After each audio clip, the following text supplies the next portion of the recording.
Happy to be insulated and done, and it was great to get that out of the way. But a couple of days after we finished insulation and got all the trimming done and everything cleaned up, I don't work Fridays.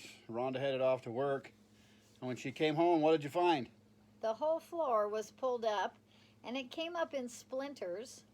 So there was a huge disaster in all the cargo holds, and it was very depressing. Yeah, she was a little It discouraged. looked like a piece of junk that we had purchased. She was a little discouraged. She's like, well, we were just putting it back together, and now it's all torn apart. I told her, I said, well, you knew we had to do the floor, but I guess she didn't understand exactly what that entailed. Yeah. Anyway, here's the video. Let me catch you up on where we're at. Sorry, I've left out a lot of videos that I should have made that didn't, but I just been under the gun to get a few things done. So I got the insulation all done, which you've seen in the other video. And then I tore out the floor. So I started taking screws and bolts out. About half of the bolts the nuts came off from the bottom. The other half, the bolt just spun. None of the top bolts could come out, or one or two maybe. So I just quit tearing them out. And I took my little multi-tool, went into the corner, like near a seam, like right here, and I cut a hole in the floor. And then I got a big 4x2 piece of tube that was about 6 feet long, tucked under the floor, and then I braced a 4x4 across. And then I just pried down, just pulled all the screws through. Took me a couple hours to get all the floor out.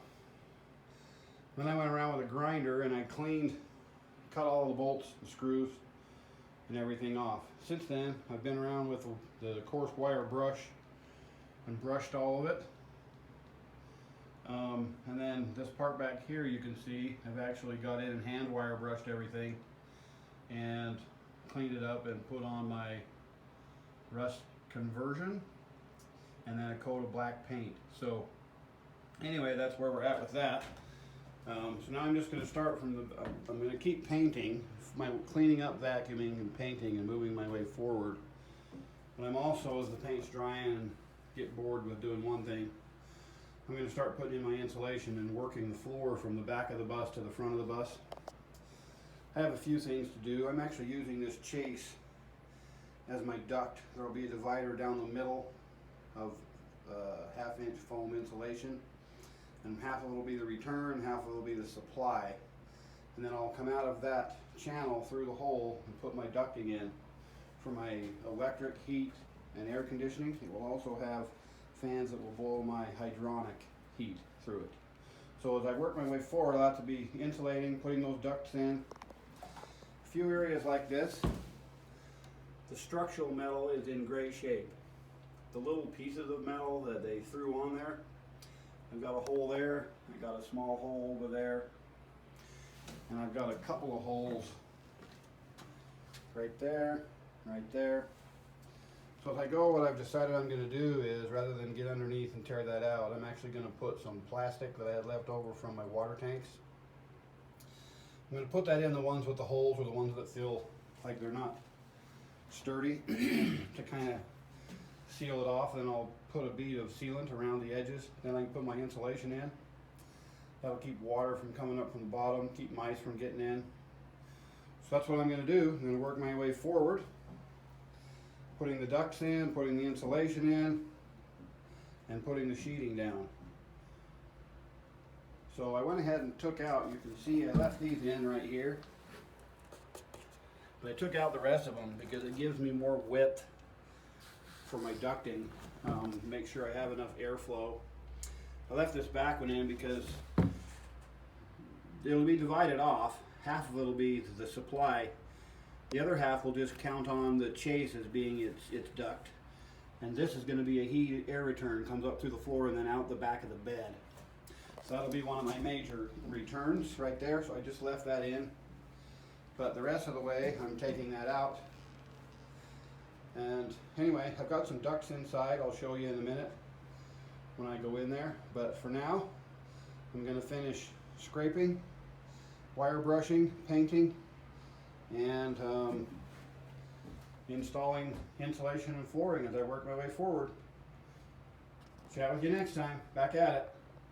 So here we are. I've got a hole cut right there, if you can see it. That's where my mini split will dump air in for zone 2. And then it will come into this duct that I've built here. So this part here is the supply. It'll feed air back here, and it goes 2 ways into the bedroom, one out to that duct, and one out to that duct. Then you'll notice under here, if you can see it, there's space there above and below that cross duct. So actually this other half of the opening is return air. So there in the back of the bed area, there will be a return air vent. I've got one more vent to put in, which goes across to the bathroom. Those are my 2 bathroom lights. There'll be a vanity there. There'll be a register underneath the vanity. So I got to put that one in right there.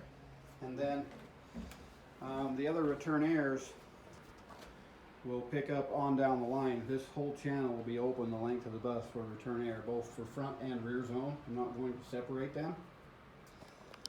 So anyway, there's my ducting. And I got the rest of the insulation in over the wheel wells. I'm going to fill in the deep spots with some fiberglass insulation, just to put all in there that I can get in there. And then I'm ready to go down with flooring on the back half of the bus. So next time you see me, I'll probably be putting flooring down on the back half of the bus. I just have one more duct to put in. So anyway, back at it. Kind of dark, so hopefully you can see. So there's my first section of plywood in.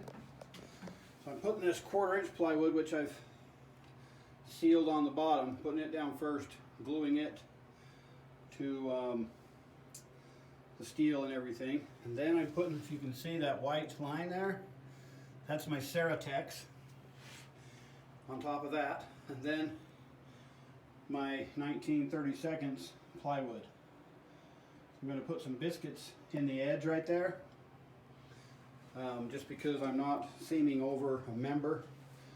So I want to make sure that it's not moving separately from the sheet around it. I did find these screws, which are pretty nice. So they just have a, there we go, a Phillips head. Which you'll notice underneath, they're totally flat on the top. But instead of just being a regular tapered flat head, they're tapered a little bit. Then they actually have a flat flange. It just helps them hold better instead of just sinking into the wood. And they're in a self-driller. So I am pre-drilling the wood and then running these in. Now on the perimeter where it's stainless steel, they won't go in. You have to pre-drill an 1/8-inch hole for the screw as well, because the little cheap drill bit on the end of the screw won't really get the job done. So anyway, there's my first piece. Now we're just heading on down the bus. Back at it. Right. So I've had it for today. A little tired of bending over and fiddling with it. But this is where we are. So I've got basically 8 feet in the back of the bus. Cut the floor all down. Got the screws all in. I will tell you that those perimeter ones going into the stainless steel are a pain in the butt in every way. You have to drill them, drill through the plywood, pre-drill for the screw, and then you have to, then the screw doesn't thread itself in very well either. I had to fight it, but I finally got them all in. And so that's it for today. We'll be back at it tomorrow, see if we can't get the rest of it done. I can't do where the passenger seat goes because I've got a bracket coming, a steel plate coming that helps hold the seat in, but we can get to that point. Anyway, back at it. So we got 2/3 of the floor done. And now we've come to the front part where I have a little bit of work to do, a few projects before I can put the rest of the floor down. One of the projects is this. I've undone the shifter column. It used to be right here. So the air lines right there are for the air brake. And I'm relocating it over here to this side. So I'm actually just planning on putting that old stand that it came in right there, just on the other side of the seat. And when I get around to doing this front section, I'll build a box around it or something to make it look decent when I actually resurface everything. But for now, I'm just going to get it over there, put it back. I'll probably put the air brake up here on the dash right there, but I haven't decided 100% on that. but that's what I'm doing. So just so you know, the cable came out of this hole right here, then it went down under here. This is the center return air section underneath the catwalk, and it's in a braided red cable like this. This is it right here, but it's in this braided covering, and it went right back along underneath that rail through a hole right there and some foam insulation. But I've got it all pulled out now, all the way back. Now I'm just going to take some stuff out of right there, route it up over the wheel well and down through over there so that I can have my shifter on the other side. I already love this hallway here much better without the shifter right in the way. So anyway, then after that I got some ducting to put in, started it, but I got to get my catwalk back in and then finish some ducting for the AC and heater units. And then hopefully with any luck I can get this last section of flooring on. Back at it. So hopefully you can see this, but this is my routed cable. So it's this one right here, and it come out of there normally and then went straight down this bay and tucked in under here. So I pulled it out and I ran it over there, through there, over the wheel well, as direct a line as I could. And then I reattached the shifting column right there. So it shifts and works totally normal now. And I've got the shifter on the other side of the seat. So I'm going to build something once I get to the dash area. I'm going to do that probably last because we need the bus done. So I'll probably do my instrument stuff last. There's the lines for the brake, emergency brake. I haven't done that yet. I've hung on to it. It's sitting right there. I'm probably going to move it up over here on the dash, or maybe up on the top over there. We've got to do some research and see where I can put it. But anyway, that's what it looks like to relocate your shifter. I'm going to foam around it.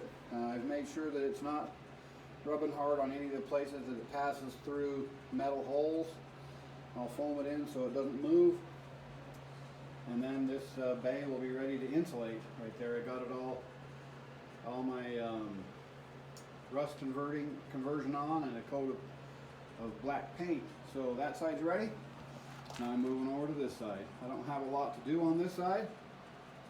I just have to clean up the rust, do some wire brushing and vacuuming, and then do rust conversion on this side. So that's where I'm headed. Back at it. This is how the bus looks. We got the floor down. That's looking pretty good. We've got the insulation and the walls and the ceiling. Now we're getting ready to skin the walls and the ceiling and get going with this bus build. It's an absolutely beautiful day. Little snow on the mountains, sunny, in the 60s, low 60s. Beautiful day. Let me show you where we're at. So sorry I lost a video, not sure where it went, but I had a video. You guys see me starting the floor in the back. I had another video of the front with the duct and everything in, but I don't know where it went. But anyway, here's our floor. Front to back, how amazing is that? And I got all my ducts under there. I haven't cut the holes. You'll see there I marked the center of where the vent hole is for that one. And I've got them marked this one over here. But I haven't cut them because I'm going to wait until I get my registers. The one under the cords there, if you can see it. I'm going to wait until I get my registers so I can cut them and make sure that they're right. I don't have them cut too big. I've got a return air that's going to go right there, and that will come up into the end of the bed and out my bed base. And then I've got supply lines there, and if you can see it over there. But yeah, I'm going to wait and cut those just to make sure that they're right. So there we are. We have a floor in our bus. It's so exciting to actually be building and putting stuff together. I've gone around and touched up some areas where the foam was a little light. Just need to trim those off. And then we're going to go on to the next project, which is the ceiling. And I can give you just a peek right there. we'll go into how it's done and how it's been working and some issues I've ran into and how we solved them. But that's the start of the roof section. So anyway, like the video, subscribe, follow along. I look forward to tips and pointers and suggestions. If you have any questions on anything I've done, please feel free to ask.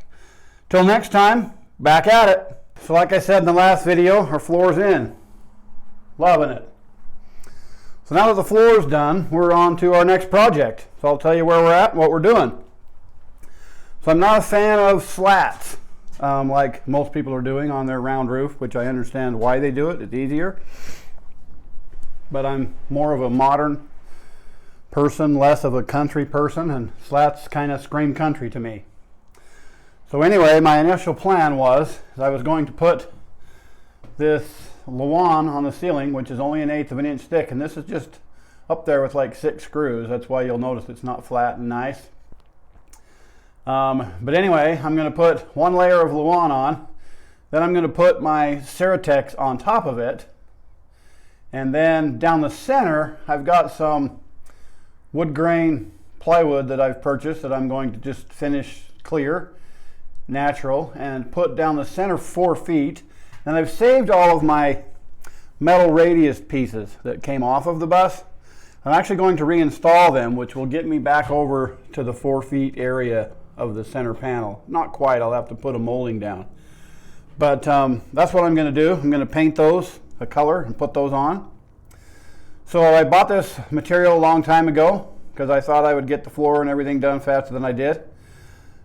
Came in and started putting it up, and it actually won't bend this radius. I even made a jig. You can see my jig right here. So this jig here